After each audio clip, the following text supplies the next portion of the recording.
Aujourd'hui, sur La Petite Bête, on cuisine le plat national du Vietnam, le top du réconfort dans la catégorie soupe repas. On fait le pho bo ou la soupe tonkinoise au bœuf. Pour ceux qui arrivent sur la chaîne par hasard, je m'appelle Manon alias La Petite Bête. On a près de 300 vidéos cuisine, famille, voyage, un peu de wellness. Alors gâtez-vous, faites le tour. Pour les autres, c'est vous qui l'avez demandé cette recette aujourd'hui quand on a fait la soupe tonkinoise au poulet, la pho ga. Je vous ai dit, dites-moi là si vous voulez la pho au bœuf. Eh oui, la longue, la vraie, celle qui demande de la patience et de l'amour. Et vous avez dit un gros oui! Alors voilà, c'est pas du service. Combien de temps ça prendrait une équipe de télé avant de vous faire une recette que vous demandez? Cette recette, elle me vient de mon amie Lily Nguyen que vous avez vu dans quelques-unes de nos vidéos et que j'aimerais bien revoir sur la chaîne si vous êtes intéressé à revoir Lily dans un autre plat vietnamien. Écrivez-nous en commentaire le plat que vous aimeriez voir et si oui, vous voulez voir Lily ici. Ses livres, baguettes et fourchettes sont disponibles au Québec chez Renaud-Bré en librairie. Ils sont géniaux. Évidemment, il existe plein de raccourcis pour faire une tonkinoise au bœuf. Il se vend des bouillons au marché maintenant. Il y a même des petits cubes express. Mais si vous êtes respectueux de la tradition et que vous pensez que vous méritez de goûter la vraie de vraie tonkinoise qui ne se compare en rien à celle du commerce, alors il faut faire les étapes. Ça peut sembler long, mais en fait, c'est pas tant de travail actif. Ça va se passer tout sur la cuisinière. Le reste du temps, vous le ferez ce que vous voulez, lire un magazine, vous faire les ongles, je sais pas. Ce que vous allez avoir besoin pour cette recette, qui a été le plus difficile à trouver, en fait, ça a été une queue de bœuf. Lily m'a dit, en fait, j'aurais dû aller à l'épicerie asiatique pour les Québécois chez Kim Fat. Peut-être qu'en Europe, c'est plus facile à trouver qu'ici. Moi, j'ai dû faire 3 boucheries pour en trouver une. J'étais quand même surprise, c'était 17 $ pour un gros morceau plein d'os, mais ça fait un bouillon top. Ensuite de ça, vous avez besoin d'une palette de bœuf avec l'os, idéalement. Souvent, c'est pas cher au Québec, profitez-en. Une pièce de faux filet de bœuf de pointe de surlonge que vous allez devoir surgeler environ une demi-heure avant de montage de votre soupe pour pouvoir en faire des petites tranches très fines. Alternativement, si vous avez un bon boucher, vous pouvez vous faire de la viande à fondue. Très facile à trouver. Moi, j'ai même de la viande à fondue pré-coupée de cerf qui va me servir aujourd'hui. Ensuite, vous allez avoir besoin, pareil comme dans la recette de soupe tonkinoise, pour les légumes, un oignon, 4 gousses d'ail et un beau morceau de gingembre, pas si gros que ça, l'équivalent de peut-être ça. Coupé sur la longueur en plein milieu, sur la largeur en plein milieu. Les épices, vous allez avoir besoin de un bâton de cannelle, peut-être la moitié de ça, en fait, moi j'ai utilisé. Une cuillère à thé de graines de coriandre, une cuillère à thé de poivre en grains et 5 anis étoilés. Pour les garnitures, donc la soupe tonkinoise qu'on aime, c'est mettre au centre de la table des garnitures que les convives vont pouvoir mettre sur leur soupe. Il y a des fèves germées. La coriandre est facultative. Lily n'en met pas, mais certaines personnes aiment vraiment ça. Ce que j'aime beaucoup, c'est le basilic thaï. Donc, si vous en trouvez, quel goût, quelle senteur. Mais sinon, du basilic régulier, mais c'est vraiment différent. Des quartiers de lime et un petit peu de sauce sriracha. Chérie aime bien dans sa soupe tonkinoise. Les premières étapes sont similaires à ce qu'on a fait avec la soupe tonkinoise au poulet. On va faire chauffer nos épices dans un poêlon, c'est-à-dire 1 minute et demie jusqu'à ce que ça soit fragrant. On le met de côté dans un petit sachet, dans une étamine ou dans un petit coton fromage attaché. Maintenant, on va venir déposer moitié d'oignon, moitié de gingembre, moitié de gousse d'ail dans le même poêlon et on n'y touche pas pour 5 minutes à feu moyen.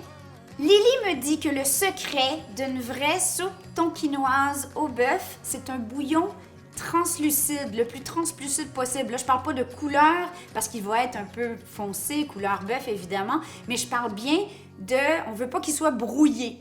Pour arriver à ça, ce qu'on va faire, c'est qu'on va prendre notre queue de bœuf et notre morceau de palette. On va les mettre dans un chaudron qu'on va couvrir d'eau. On amène à ébullition. Dès que l'ébullition est atteinte, on jette l'eau, on rince les morceaux de viande et on recommence avec de l'eau fraîche. Je rajoute de l'eau jusqu'à 10 cm au-dessus des viandes. J'amène à ébullition, à grande ébullition pour 30 minutes. Durant ce temps, on écume le plus souvent possible. C'est ce qui va permettre d'avoir un bouillon le plus translucide possible. Donc, c'est pas le temps de partir faire comme moi, d'aller à l'ordinateur puis se réveiller 25 minutes plus tard. On écume. C'est probablement le plus actif que vous allez avoir de toute cette soupe à faire. Après le 30 minutes, je vais ajouter mes moitiés d'oignons, mes moitiés de gingembre et mes morceaux d'ail qui ont été grillés. Et je vais ajouter mon petit sachet d'épices.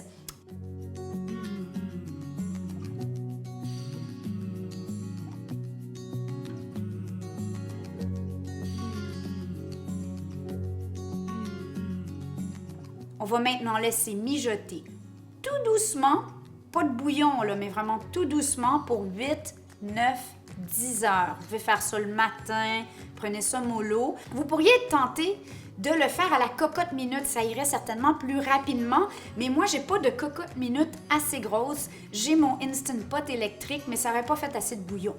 Par contre, si vous faites juste une portion pour deux, pourquoi pas, prenez des plus petits morceaux de viande, coupez votre queue de bœuf en deux, gardez la moitié pour la prochaine fois. Qui sait? Moi, ce que j'aime faire, c'est une grosse portion de bouillon, de le congeler en pot d'1 litre, et comme ça, j'en ai pour plusieurs fois. La partie difficile est réglée. Et voilà, moi, mon bouillon est prêt. Ça a pris toute la nuit. En fait, je l'ai fait hier soir. Oui. Grosse journée. J'ai enlevé le gros du gras qui s'est fait sur le dessus. Donc, vous pouvez le laisser au frigo. Ça va faire une couche de gras.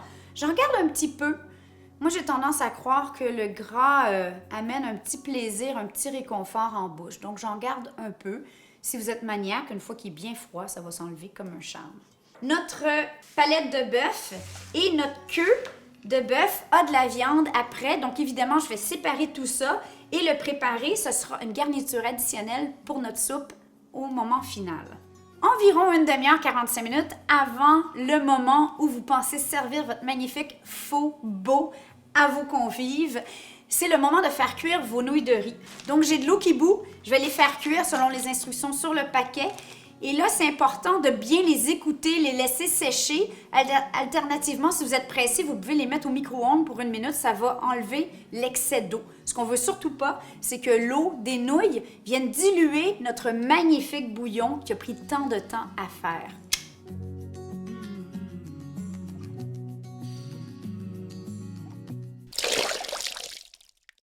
Ma minute d'humilité aujourd'hui, c'est que j'ai passé à peu près 8 minutes à vous expliquer qu'il fallait dire « fa » dans la soupe tonkinoise au poulet.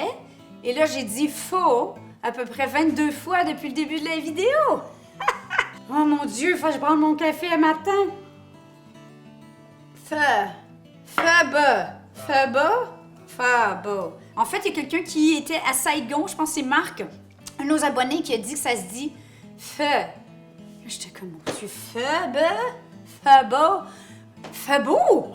Fait pas beau aujourd'hui, en fait. C'est parfait pour une soupe tonkinoise. Oh, je pense que Lily va être fière de moi. J'ai un beau bouillon translucide. Je vais amener mon bouillon à ébullition et après ça, on va le réduire pour qu'il reste bien chaud.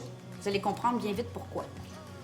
À ce stade-ci, si vous avez encore 20 minutes devant vous, laissez les nouilles s'égoutter tranquillement une vingtaine de minutes. Si vous êtes juste à temps, c'est l'heure du souper, on peut les mettre au micro-ondes 30 secondes. Vous voyez pourquoi? Parce qu'il y a un excès d'eau. Et ce que Lily dit, c'est qu'il ne faut pas qu'il y ait l'eau des pâtes dans le beau bouillon sur lequel on a tant travaillé. On est maintenant prêt pour le montage. Donc, j'ai mes nouilles. J'en ai mis beaucoup parce que ce bol est pour mon chéri. Et chéri, il aime ça, les nouilles. Quelques morceaux de notre viande mijotée effilochée. Yum!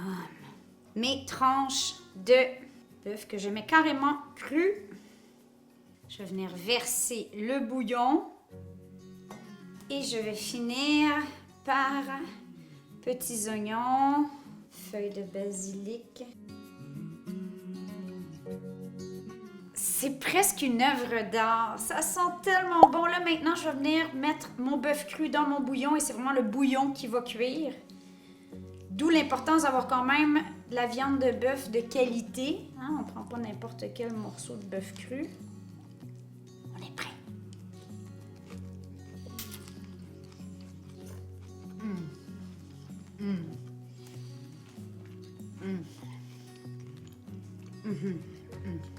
On comprend pourquoi c'est le plat national des Vietnamiens.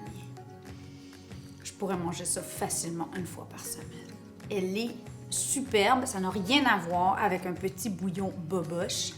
Il y a de l'amour, il y a de la tradition, il y a le respect. Puis là, je vais arrêter de parler parce qu'on a faim et ça sent bon. Et voilà, je pense que j'ai fait les faux. Les forts, Manon!